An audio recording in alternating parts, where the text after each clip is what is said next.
नमस्कार दोस्तों, स्वागत है आपका साक्षी की आवाज चैनल में। तो दोस्तों, आज की कहानी है सास को चोर कहने वाली बहू ने जब सास को नौकरानी बनाकर छोड़ दिया तो ससुर ने सिखाया उसे ऐसा सबक कि उसके होश ठिकाने आ गए। आइए देखते हैं आज की कहानी। मम्मी जी, मैंने तो सुना था कि आप रेखा दीदी यानी ननंद के बच्चों की बहुत देखभाल करती थी, और जब अपने पोते की बारी आई तो आपके हाथ पैर में दर्द होने लगा है। सुन लीजिए, अगर मैं मालिश वाली को बुलाऊंगी तो उसे पैसे देने पड़ेंगे। आप क्या चाहती हैं? नहीं नहीं, आप बताइए कि आप क्या चाहती हैं। आपके खाने पीने में कमी कर दूं और मालिश वाली को पैसे दे दूं तो चलेगा ना? मेरी आदत नहीं है बार बार बोलने की। आपकी तरह खाली नहीं बैठी रहती हूँ। मेरी बात ध्यान से कान खोल कर सुनिए। चिंटू की अच्छे से मालिश कीजिए, वरना अरे, अभी से इसकी हड्डियाँ मजबूत होंगी, तभी तो बुढ़ापे में हमें संभालेगा। अगर आपने अपने बेटे का ध्यान रखा होता जितना मैं चिंटू का ध्यान रखती हूँ, तो आपका बेटा आपसे दुखी नहीं होता। हूँ तो जब तक चिंटू का सारा काम ना हो जाए और वो चैन से सो न जाए, आप यहाँ से हिलेंगी भी नहीं, समझी? या मैं अपने तरीके से समझाऊं? मुस्कान अपनी सास कमला जी के बाल पकड़ते हुए कहती है।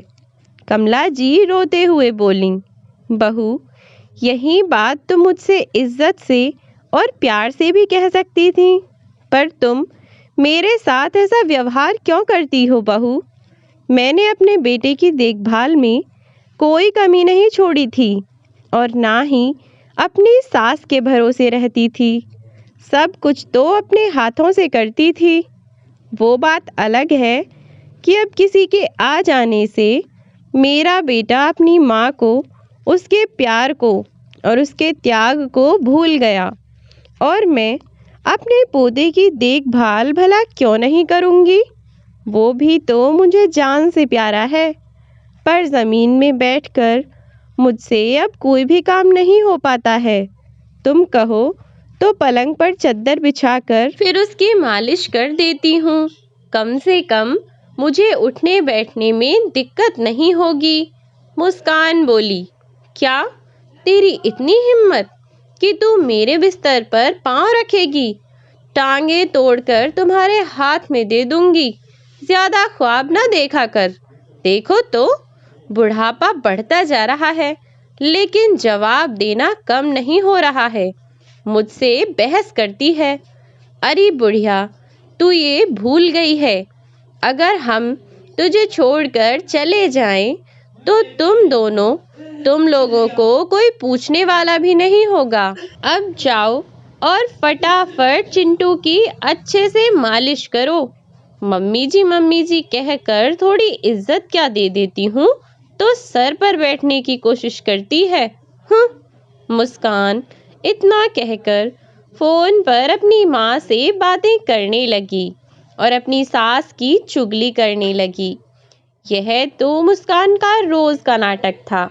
बस छोटी छोटी बातों को लेकर अपनी सास को 1000 बातें सुनाती और खुद अपनी माँ से फोन पर बातें करने लगी रहती।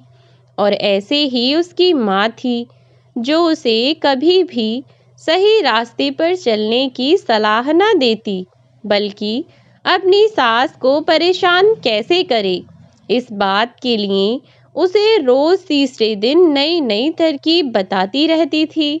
और अपनी बेटी को उसकी गलतियां गिनाने की बजाय उसकी सास की कमियां बताती रहती थी, जिससे मुस्कान हर वक्त और भी ज्यादा चढ़ी रहती थी और अपनी सास को तो कुछ भी नहीं समझती थी। ऐसे ही आज भी मुस्कान अपनी माँ से अपनी सास की बुराई करने में लगी हुई थी, और इधर कमला जी ने अपने पोते की मालिश की और करीब 1 घंटे बाद जब चिंटू को नहलाकर कमला जी ने उसे मुस्कान को दे दिया तो मुस्कान उसके कपड़े बदलने लगी कि अचानक उसकी नज़र चिंटू के खाली गले पर पड़ी और वो कमला जी को आवाज़ लगाने लगी, मम्मी जी, ओ मम्मी जी, कहाँ मर गईं? अरे इधर आओ। हे भगवान, मेरे चिंटू के गले की सोने की चैन कहाँ गई? कल तक तो थी, फिर आज कहाँ चली गई? जरूर इस बुढ़िया ने ही खोली होगी ताकि चैन अपने नाती को दे सके। मेरी माँ की दी हुई चैन ये मेरे बेटे के गले से उतार कैसे सकती है? आज मैं इसकी हड्डी पसली एक कर दूंगी और मुझे कोई रोक नहीं पाएगा। मम्मी जी कहाँ गईं? अरे कहाँ मर गई बुढ़िया? वह जोर से चिल्लाती हुई बोली तो रसोई में रखे ढेर सारे झूठे बर्तनों को साफ करती हुई कमला जी का हाथ रुक गया और उन्होंने जल्दी से अपने हाथ धोए। फिर भागती हुई बहू के कमरे में आई। बहू की दमदार आवाज से कमला जी डर से खड़ी खड़ी कांप रही थीं। बेचारी डरते डरते बोली, हाँ बहू, क्या हुआ? तुम इतनी जोर से क्यों चिल्ला रही हो? क्या कुछ चाहिए तुम्हें? मुस्कान गुस्से में आंखें लाल करती हुई बोली, पूछती हो क्या हुआ? जैसे आपको कुछ पता ही नहीं। मैं कहती हूँ चिंटू के गले की चेन कहाँ गई? अभी के अभी मुझे वो चैन चाहिए। ज्यादा ड्रामा करने से अच्छा है कि तुरंत मुझे चैन निकाल कर दे दें, वरना। अपनी बहू की बात सुनकर कमला जी घबराती हुई बोली, बहू, ये तुम कैसी बातें कर रही हो? भला मैं क्यों अपने ही पोते के गले से चैन उतारूंगी? मुझे भला क्या जरूरत आन पड़ी? दरअसल कल इसकी चैन इससे पहले वे कुछ और कहती, उनकी बहू उनकी बात बीच में काटते हुए गुस्से में बोली, अच्छा, तो क्या उस चैन को जमीन खा गई या आसमान निगल गया? जरूर आपने गायब किया है। आपको लगा होगा मुझे पता नहीं चलेगा और आप अपने नाती को दे देंगी। मेरी चीज कोई इतनी आसानी से नहीं बचा सकता। और तुम मुझे कुछ दोगी? तुम्हारी औकात नहीं। मैं पूछती हूँ, मेरे बच्चे के गले की चैन कहाँ गई? तुरंत बताओ, वरना आज तुम्हारी खैर नहीं। चोरनी कहीं की। कमला जी हैरानी से बोली, नहीं नहीं नहीं बहू, ऐसा मत कहो। मैं चोर नहीं हूँ। कल मुन्ने के हाथ में फंसकर वो चैन टूट गई थी।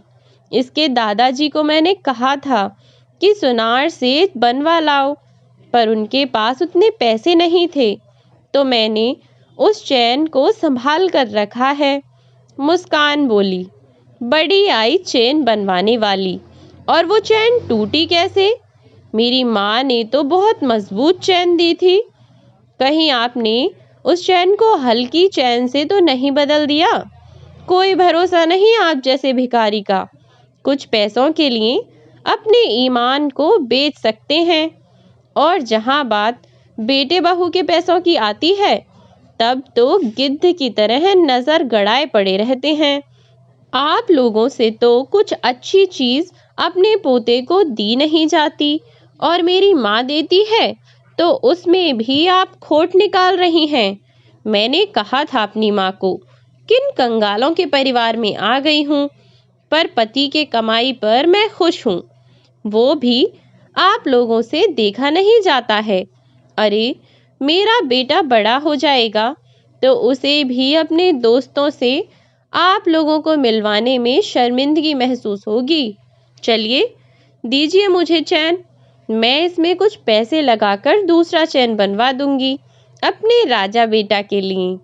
कमला जी भागकर अपने कमरे में गईं और चैन लेकर आईं। बहू को चैन दे ही रही थीं कि तभी दरवाजे पर खूब जोर की दस्तक हुई।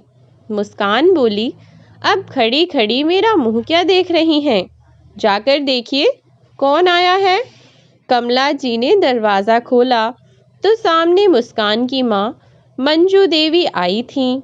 माँ को देखते ही मुस्कान के चेहरे पर ताजगी आ गई अरे मम्मी, आपने तो सरप्राइज दे दिया। आओ आओ, बाहर क्यों खड़ी हो?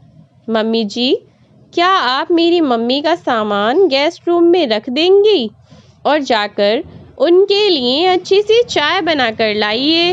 इतना कहकर मुस्कान अपनी माँ को सोफे पर बैठाकर उनसे बात करने लगी। मंजू जी बोली, अरे मिलना मिलना तो बाद में होगा, पहले मेरे नाती को तो दो।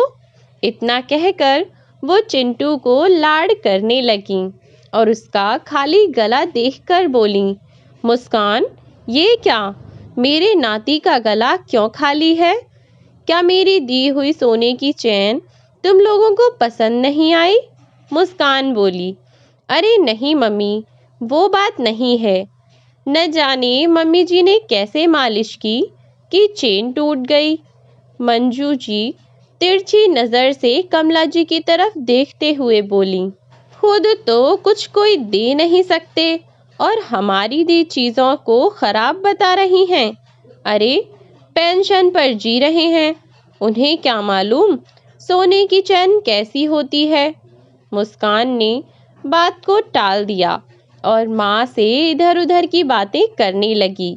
अगले दिन मंजू जी चिंटू की मालिश करने लगीं, पर जब तक वे चिंटू को गोद में रखी थीं, तब तक चिंटू रोता ही रहा।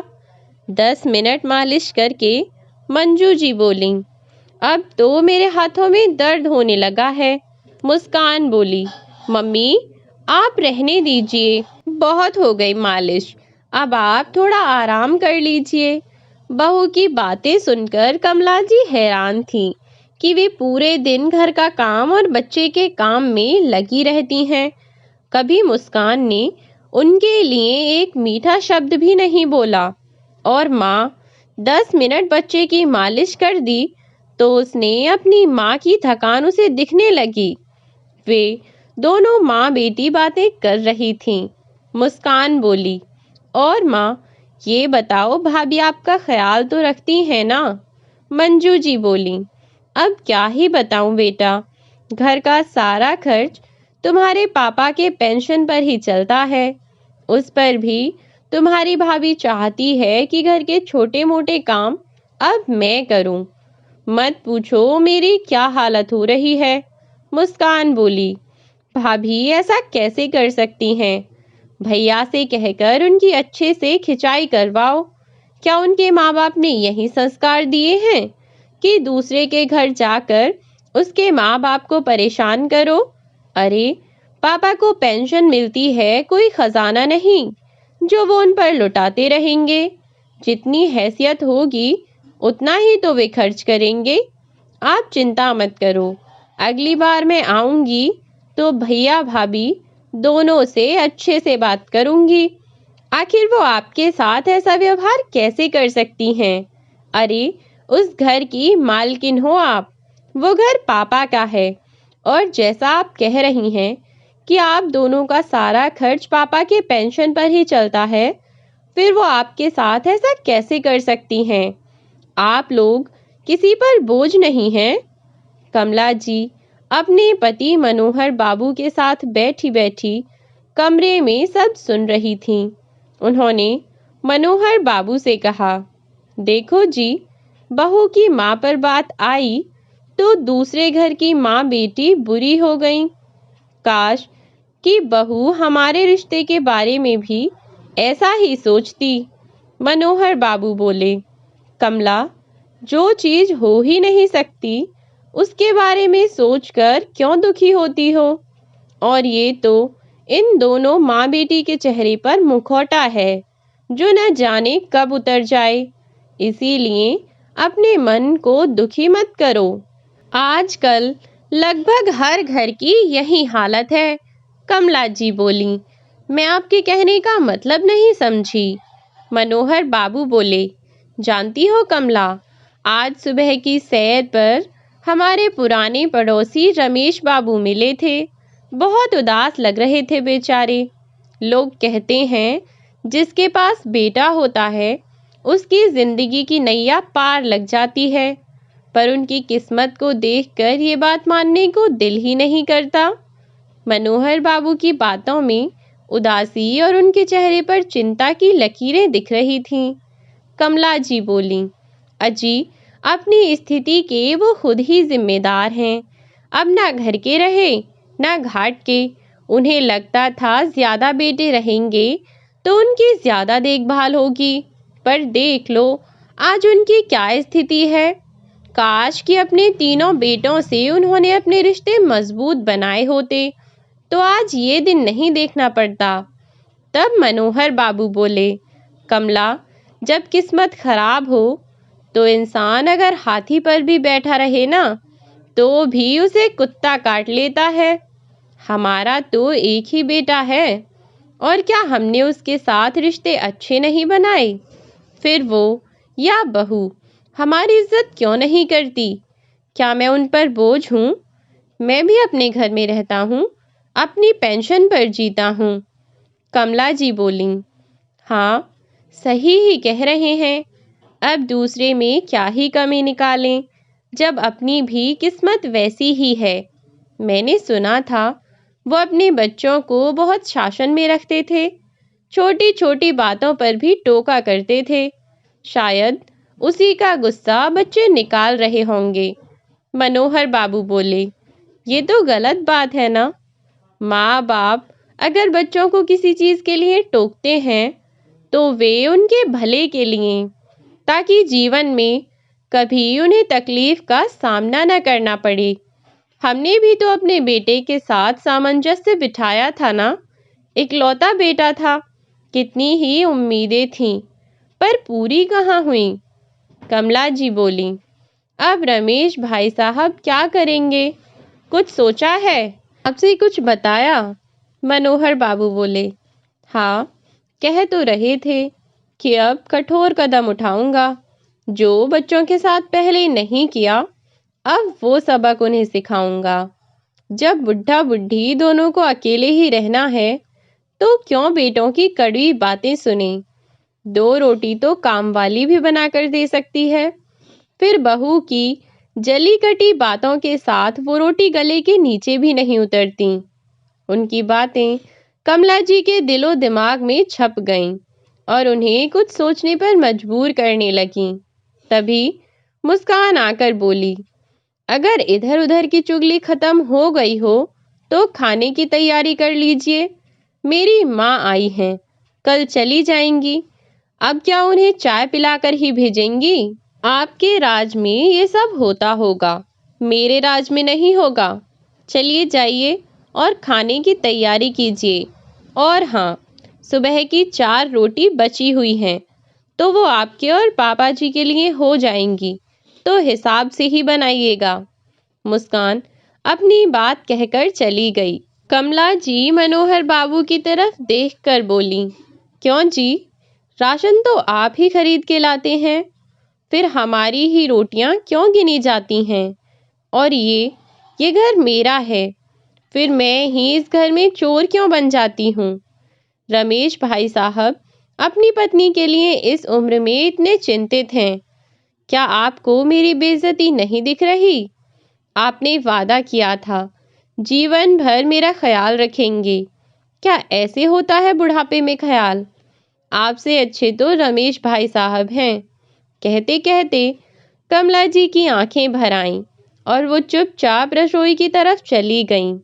मनोहर बाबू को लगा कि जीवन भर जिस पत्नी को इज्जत से रखा और इस उम्र में आज उसके आंखों में आंसू, यह बात उनके लिए बहुत दुखदाई थी। बस फिर उन्होंने कुछ सोचा और एक निर्णय किया और रसोई के दरवाजे पर जाकर बोले, कमला, मेरे लिए रोटी मत बनाना, मैं कुछ ज़रूरी काम के लिए बाहर जा रहा हूँ, तो उधर से खाकर आऊँगा। कमला जी कुछ कहती उससे पहले ही मनोहर बाबू निकल पड़े। मुस्कान और मंजू जी खाना खाकर आराम से कमरे में एसी चलाकर सो गए और चिंटू को कमला जी के पास छोड़ गए। चिंटू खेलते खेलते सो गया। हर कोई मीठी नींद ले रहा था, पर कमला जी चिंता में घिरी थीं कि उनकी बातों का दुख मनोहर बाबू को हुआ होगा। देखते ही देखते शाम हो गई, पर मनोहर बाबू लौटकर नहीं आए। कुछ घंटे बाद कमला जी का बेटा अजीत दफ्तर से आया। कमला जी बोली, बेटा अजीत, तुम्हारे बाबूजी 12 बजे के घर से निकले हैं और अब शाम के 7 बज गए हैं। न जाने 7 घंटे से कहाँ हैं। मुझे तो बड़ी घबराहट सी हो रही है। अजीत बोला, माँ, वो कोई बच्चे नहीं हैं कि खो जाएंगे, और अगर कुछ हो भी गया तो खबर आ ही जाएगी। उनके पास फोन तो है ही। अब अगर वे फोन नहीं करना चाहते हैं तो रहने दीजिए। तभी मंजू जी वहां आईं और बोली, अरे समधन जी, कैसी माँ हैं आप? बेटा आपका थका हारा घर आया है और आप अपने बूढ़े पति की बातें बताकर परेशान कर रही हैं। अरे 2 पल सांस तो लेने दीजिए। मुस्कान बोली, अरे मम्मी, ये तो इनका रोज का है और आपका दामाद भी कहाँ समझता है। कितनी बार कहा है कि इन लोगों के रहते हम चैन से नहीं रह सकते, इन्हें कहीं छोड़ आओ, पर ये हैं कि मेरी सुनते ही नहीं हैं। अजीत बोला, सुन लिया माँ, हर किसी के सामने मेरी बेइज्जती करवाने में आप लोगों को आनंद आता है ना? बाबूजी को जब आना होगा तब आएंगे और नहीं आना होगा तो नहीं आएंगे। मेरा दिमाग मत खराब कीजिए। इतना कहते हुए वो अपने कमरे में चला गया और दोनों माँ बेटी कमला जी की परेशानी पर हंसने लगीं। कुछ देर बाद मुस्कान कमला जी के पास आकर बोली, मम्मी जी, मैं चिंटू का ख्याल रख लूंगी, आप रात के खाने की तैयारी कीजिए। तब कमला जी बोली, बहू, मेरी चिंता से जान जा रही है और तुम्हें खाने की पड़ी है। मुझसे खाना नहीं बनाया जाएगा, तुम्हें जो बनाना है बना लो। न जाने कहाँ रह गए, इतना समय हो गया है, दोपहर के निकले हैं और रात हो गई, अब तक नहीं आए। इतना समय तो कभी नहीं लगता। बाजार से सामान लेने जाएं तो भी घंटे 2 घंटे में आ ही जाते हैं। हे प्रभु, कहीं कोई अनहोनी ना हुई हो। नहीं नहीं, ऐसा नहीं हो सकता। भगवान मेरे पति की रक्षा करना, उनके अलावा मेरा कोई नहीं है। इतना कहकर वो रोने लगी। उन्हें रोते देख मुस्कान बोली, इनका तो अलग ही ड्रामा चलता है। अरे, अगर कहीं पापा जी स्वर्ग सिधार गए होंगे तो क्या हम भूखे पेट मरेंगे? और भूखे मरना है तो आप मरो। मैं तो बाहर से खाना मंगवा रही हूँ, और अगर पापा जी लौट कर आ जाएं तो बना लेना अपने लिए खाना। इतना कहकर वो गुस्से में पैर पटकती हुई चली गई। करीब 1 घंटे बाद मनोहर बाबू लौटे। कमला जी का रो रो कर बुरा हाल था। मनोहर बाबू को देखा तो उनसे लिपट कर कहने लगी, मेरी बातों का आप इतना बुरा मान गए कि बिना बताए चले गए। ये भी नहीं सोचा कि आपके बिना मैं यहाँ कैसे रहूंगी। मनोहर बाबू बोले, मैं जानता हूँ कमला कि मेरे इस 8 घंटे की अनुपस्थिति में तुम्हारे साथ क्या क्या व्यवहार हुआ होगा। बस उसी का तो इंतजाम करने गया था, ताकि अगर मैं कल को ना रहा तो तुम्हारे साथ फिर कभी कोई गलत व्यवहार ना करे। कमला जी बोली, क्या मतलब? तब मनोहर बाबू बोले, कल नई सूरज की रोशनी के साथ नई खबर सबको दूंगा।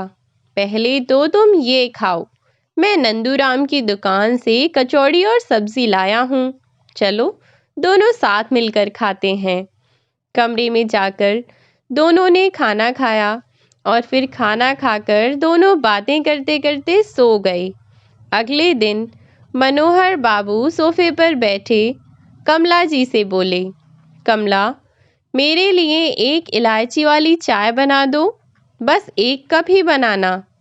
कमला जी चुपचाप जितना मनोहर जी कह रहे थे उतना ही कर रही थीं। तभी मुस्कान आकर बोली, कोई ज़रूरत नहीं है इलायची खर्च करने की, और मम्मी जी, पहले मेरी माँ के लिए चाय बनाइए। और पापा जी, कल आप कहाँ गुलछर्रे उड़ा रहे थे? बुढ़ापे में दिमाग तो नहीं खराब हो गया है? कमला जी चुपचाप एक कप चाय बनाकर लाईं और पति के हाथों में पकड़ा दी। मुस्कान गुस्से में कमला जी को देख रही थी। तभी अजीत आकर बोला, माँ, तुमने सुना नहीं मुस्कान ने क्या कहा? मनोहर बाबू अपनी जगह से उठे और एक जोर का थप्पड़ अजीत को जड़ते हुए बोले, तुम्हारी माँ तुम लोगों की नहीं सुनेगी। तुम लोग हमारी बात सुनो। अगर तुम्हें चाय पीनी है या खाना खाना है तो खुद बनाकर खाओ। मेरी पत्नी तुम लोगों की गुलाम नहीं है जो ये सब करेगी, समझे? तभी मंजू जी आकर बोली, हाय हाय, समधी जी जवान बेटे पर हाथ उठाते हुए हाथ नहीं कांपे आपके? मेरी बेटी और दामाद आपके लिए इतना करते हैं और आपके ऐसे तेवर, छी छी। मनोहर बाबू बोले, ये मेरे घर का मामला है, आप दखल ना दें तो बेहतर होगा। और आपके घर में क्या चल रहा है ये भी मुझे पता है। आपके इसी आग लगाने की वजह से आपके बेटे बहू आपकी इज्जत नहीं करते हैं। बेहतर होगा अपना माचिस का डिब्बा उठाइए और अपने घर जाइए। अजीत समझ चुका था कि आज उसके पिता बहुत गुस्से में हैं। उसने इशारा किया। मुस्कान ने फटाफट अपनी माँ का सामान बांधा और उन्हें विदा किया। अजीत कुछ कहता उससे पहले मनोहर बाबू बोले, मुझे तुम लोगों की कोई बात नहीं सुननी। और सुनो, अगर तुम्हें इस घर में रहना है तो घर का सारा खर्चा तुम्हें उठाना होगा। अगर तुम्हारी पत्नी खाना नहीं बना सकती तो काम वाली लगाओ और उसे पैसे तुम दोगे। मेरी पत्नी कोई काम नहीं करेगी। मेरी बीवी ना तो चोर है ना किसी पर बोझ है। वो आज भी इस घर की मालकिन है और मरते दम तक रहेगी। अगर तुम लोगों को मेरी शर्तें मंजूर नहीं हैं तो वो रहा सामने दरवाज़ा, निकल जाओ मेरे घर से। इतना कहकर वो कमला जी का हाथ पकड़कर चले गए। मुस्कान उस घर में रहने को तैयार नहीं थी। कमला जी को अपने पोते के लिए बहुत दुख लग रहा था, तो मनोहर बाबू ने उन्हें समझाया कि 40 साल जिस बेटे का इतना किया, जब वो बेटा तुम्हारा नहीं हुआ तो वो 4 महीने का पोता तुम्हारा कैसे हो सकता है? इस मोह माया से ऊपर उठो। देखो रमेश बाबू को, कैसे वो पत्नी की इज्जत के लिए बेटे बहू से अलग हो गए और आज मैं तुम्हारे लिए कर रहा हूँ तो तुम रो रही हो। अजीत अपनी पत्नी को लेकर उस घर से चला गया और दूर जाकर किराए के मकान में रहने लगा। और इधर कमला जी को बेटे की याद आ रही थी, तो मनोहर बाबू ने बोला, सोचो कमला, तुम्हारा बेटा 20,000 रुपए का किराया दे सकता है, पर 2 बोल और 2 रोटी तुम्हें इज्जत की नहीं दे पाता। ऐसे बेटे से तो अच्छा है कि हम अकेले ही जी लें। धीरे धीरे दोनों पति पत्नी को जीवन की सच्चाई को स्वीकार करना पड़ा और कमला जी अब धीरे धीरे खुश रहने लगीं, क्योंकि अब कोई उन्हें उस घर में चोर नहीं कहता, ना ही उनसे कोई जबरदस्ती करता, कोई काम करवाता था। रमेश बाबू ने मनोहर बाबू और कमला जी को एक वृद्ध आश्रम के बारे में बताया, जहां वे अपना समय बिताते थे और अपने से कमज़ोर लोगों के साथ वक्त बिताकर उनकी सेवा किया करते थे।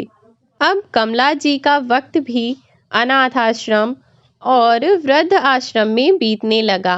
अजीत और मुस्कान दोनों ने पलटकर उन लोगों का हाल चाल भी नहीं पूछा, तो उन लोगों ने भी उनसे सारे रिश्ते तोड़ लिए और अपनी सारी संपत्ति वृद्ध लोगों के नाम कर दी और अपना सारा समय अब वो अपने हम उम्र के लोगों के साथ बिताने लगे। तो दोस्तों, यह थी हमारी आज की कहानी। आज की कहानी आपको कैसी लगी, हमें कमेंट बॉक्स में ज़रूर बताएं। वीडियो अगर अच्छी लगी हो तो लाइक और शेयर करना ना भूलें। अगर आप इस चैनल पर नए हैं तो चैनल को सब्सक्राइब ज़रूर कर दें और बेल आइकन को भी प्रेस कर दें, ताकि आने वाली नई वीडियो की नोटिफिकेशन आपको मिलती रहे। तो वीडियो को पूरा देखने के लिए धन्यवाद। आज के लिए बस इतना ही। मिलती हूँ आपसे एक नई कहानी के साथ एक नई वीडियो में। तब तक के लिए बाय बाय मेरे प्यारे दोस्तों, अपना ख्याल रखें।